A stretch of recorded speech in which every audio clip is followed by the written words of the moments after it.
More lessons from the power walk in the contemplative forest. Today I'm going to talk about how we actually live in our memories. Our body is a mind-body memory, a conglomerate of what we have learned, what we were taught by culture, our personal experiences, and if we're not aware of that, we replicate our memories, good or bad. And the change occurs in what I call change allowance. Again, a culture component that tells you where to put the brakes and how long it takes for something to happen. How long it takes to heal, how long it takes to fall in love, how long it takes to grow old. All of those things are culturally learned parameters that become a reality for you. So, if you're living a memory time body, then what can you do with that?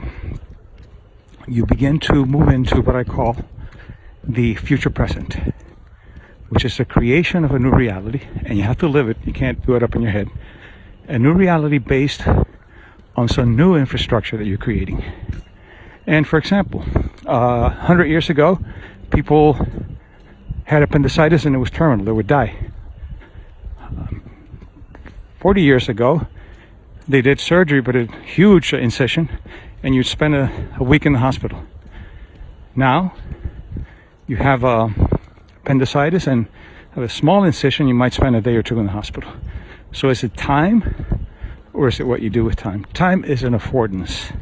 And the first thing you do is you regain your agency, which is the awareness of what you're doing to make changes.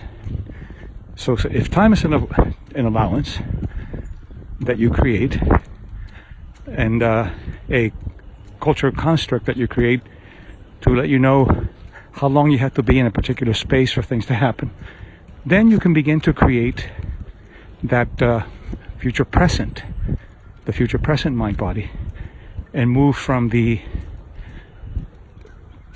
mind body memory to the future present mind body.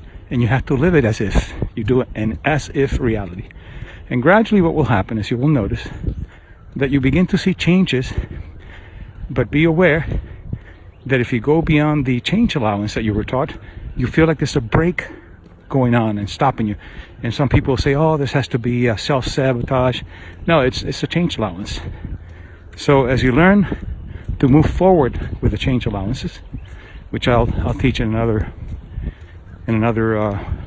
contemplative course, basically. But just to give you a little hint, what you do is you become aware of the breaks. Oops, I can't go any further because that's what I learned. You stop, you breathe, you imagine yourself in the future present. Notice the tension in your body. Observe it like a cloud, let it pass, and do it again. So you're expanding your horizons, which is a way of saying your change allowance becomes shorter and shorter, and things happen faster and faster. So we're moving from the mind-body memory, which is what you are now, to a future present of the outlier, which changes the speed of the allowance, understands that time is just an affordance of space, or the duration of space, and you begin to live as if you're in the future with present behavior. Try it, and you will see what will start happening in your life. Whether it's healing, whether it's relationships, health, wealth, whatever. Try it and see what happens.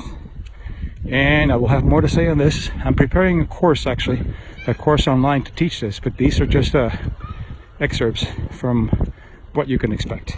Enjoy.